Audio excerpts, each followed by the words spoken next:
Good morning. कैसे हैं आप सब? अच्छे हैं ना? हाँ, घर पर रहिए और स्वस्थ रहिए। तो हमने हिंदी विषय में कहाँ तक पढ़ा था लॉकडाउन के पहले? हाँ, हम भारत की शान है। और हम भारत की शान है में हमने क्या क्या सीखा था?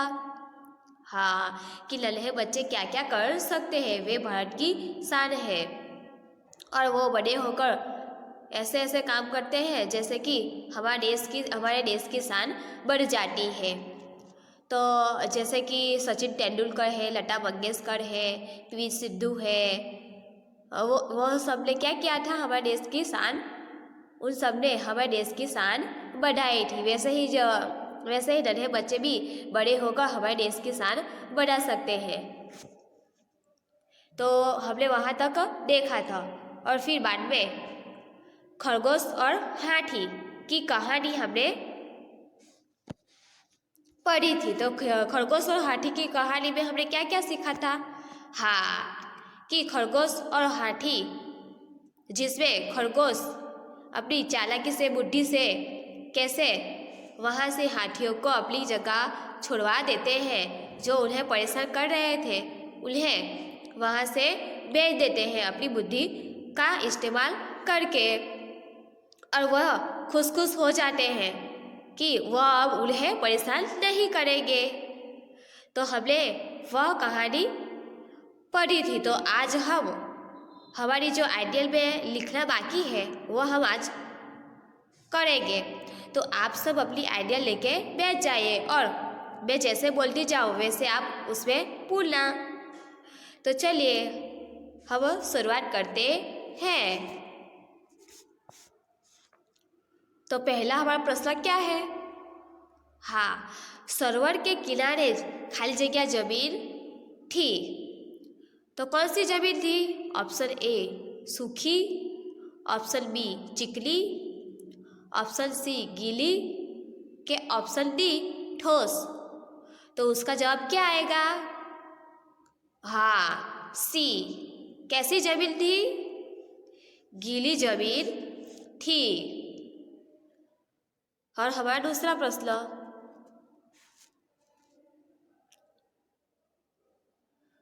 सरोवर के किनारे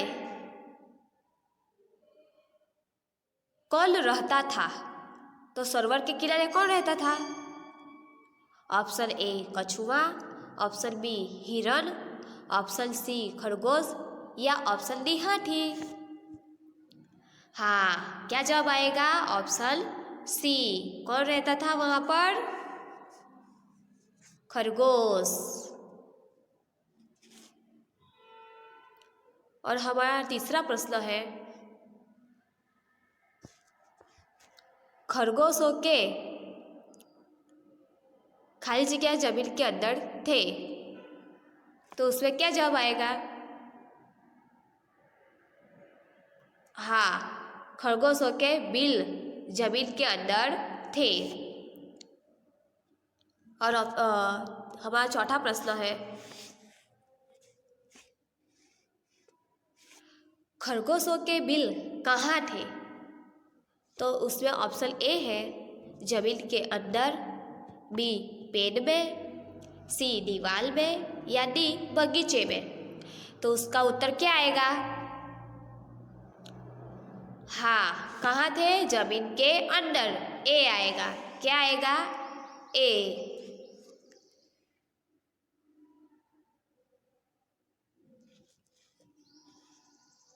और पांचवा प्रश्न हमारा, खरगोश क्या खाते थे? तो उसका उत्तर क्या आएगा? हाँ, खरगोश नरम नरम हरी घास काट खाते थे। यानी कि जो खरगोश थे उसके पास उनके बिल के पास क्या थी? हरी हरी घास थी। तो वो हरी हरी घास खाते थे और नरम नरम घास खाते थे। और हमारा छठा प्रश्न है, खाली जगह बहुत प्रसन्न थे। तो कौन बहुत प्रसन्न था? हाँ, क्या आएगा उत्तर?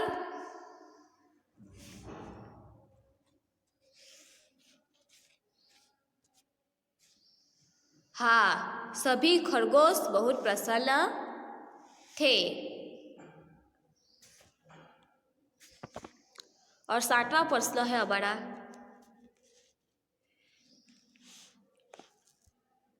जंगल में कौन आया?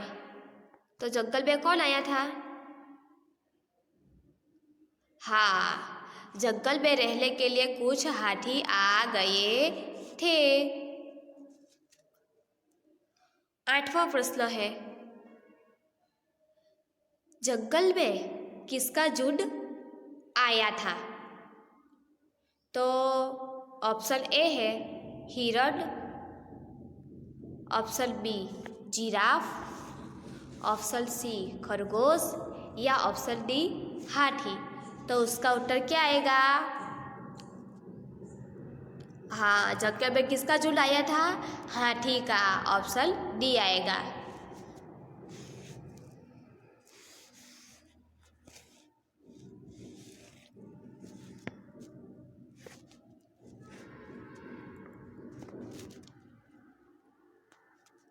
और 10वां प्रश्न है, शरारती हाथी क्या करते थे? तो शरारती हाथी क्या करते थे? हाँ, याद है आप सबको? हाँ, तो शरारती हाथी अपनी सूंड से छोटे छोटे पेड़ तोड़ देते और पौधों को कुचल देते थे। यानी कि जो हाथी थे वो अपनी जो सूंड है उसमें क्या करते थे? हाँ, पेड़ तोड़ देते थे और पौधों को भी कुचल देते थे।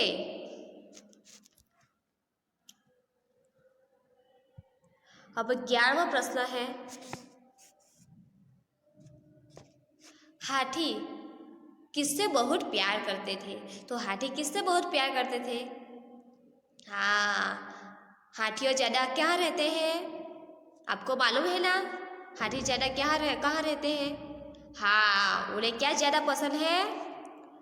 पानी। यानी कि हाथी पानी से बहुत प्यार करते हैं। वह उसका उत्तर आएगा।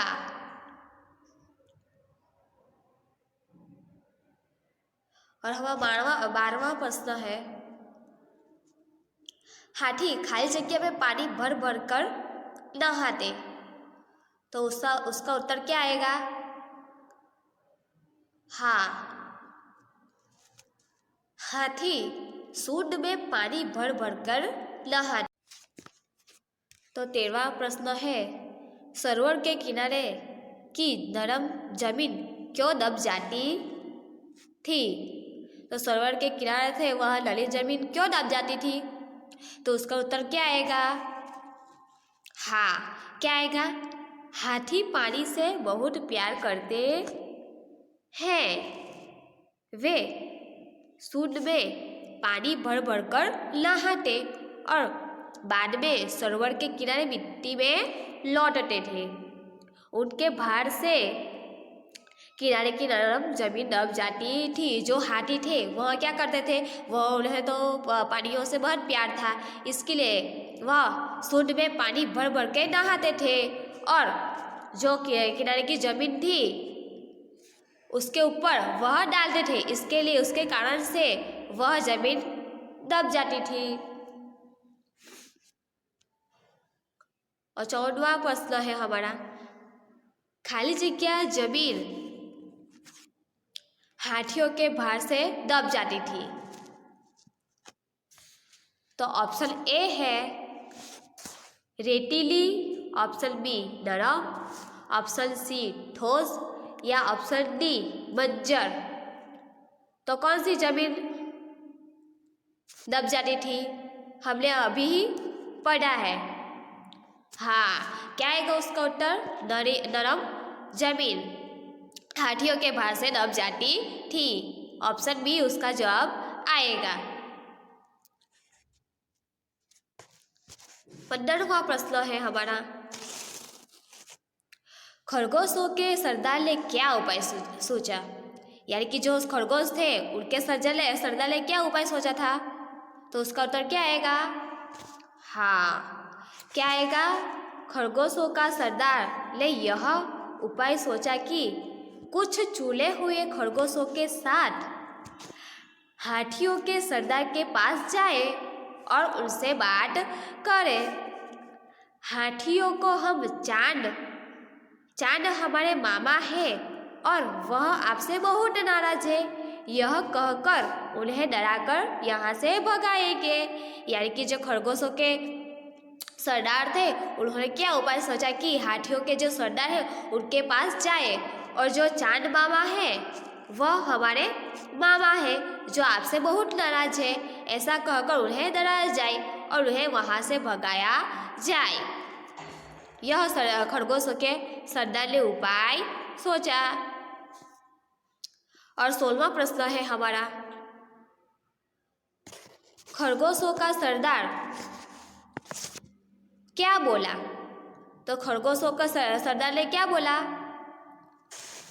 क्या आएगा उसका जवाब?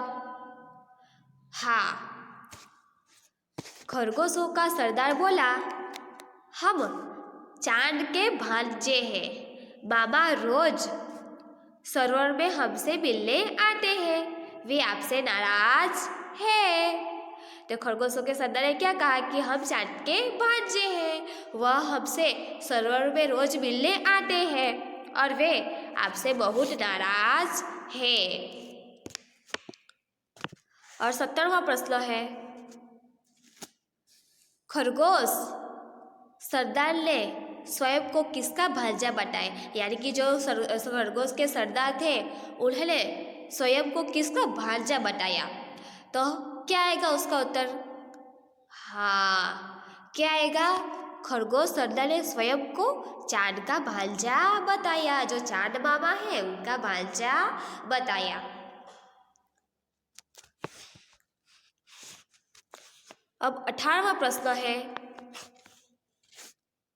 खरगोशों के मामा कौन है? जो खरगोश है उनके मामा कौन है? तो ऑप्शन ए है तारे, ऑप्शन बी चांद, ऑप्शन सी सूरज या ऑप्शन डी ग्रह। तो उसका उत्तर क्या आएगा? हमने अभी देखा है, क्या आएगा? हाँ चलिए बोलिए, बताइए। हाँ, क्या आएगा? ऑप्शन बी चांद। खरगोशों ने चांद को मामा कहा है, यानी कि खरगोशों के मामा चांद है। अब 19वां प्रश्न, खरगोशों से मिलने हर रोज कौन आता था? जो खरगोश है उन्हें हर दिन कौन मिलने आता था? उसका उत्तर क्या आएगा? हाँ, खरगोशों से मिलने हर रोज चंदा मामा आते हैं। जो चंदा मामा है वह हर रोज किससे मिलने आते थे? खरगोशों से मिलने आते थे। और 20वां प्रश्न है हमारा, पूर्णमासी का चांद कैसा है? जो पूर्णमासी है वह चांद कैसा है? हाँ, पूर्णमासी का चांद गोल और अधिक तेज वाला है। जो चांद है वो एकदम से गोल है और उसके अंदर से तेज प्रकाशित हो रहा है, यानी कि तेज वाला है। 21वां प्रश्न, तालाब में क्या दिखाई दे रहा है? तालाब में क्या दिखाई दे रहा है? उसका उत्तर क्या आएगा? हाँ, क्या आएगा उसका उत्तर? तालाब में चांद दिखाई दे रहा है जो लहरों के साथ साथ ऊपर नीचे हो रहा था। जो तालाब है उसके अंदर क्या दिखाई दे रहा था? चांद दिखाई दे रहा था, और जो लहरें उठ रही थी उसके साथ वह ऊपर नीचे भी हो रहा था। और 22वां प्रश्न है, चंदा मामा से माफी कौन मांग रहा है? यानी जो चंदा मामा है उससे माफी कौन मांग रहा है? हाँ, क्या आएगा? चंदा मामा से माफी हाथियों का सरदार मांग रहा है। जो हाथियों के सरदार है वह चंदा मामा से माफी मांग रहा है। अब 23वां प्रश्न है, हाथियों का झुंड क्यों डर गया? जो हाथियों का झुंड था वो किस लिए डर गया? तो उसका उत्तर क्या आएगा?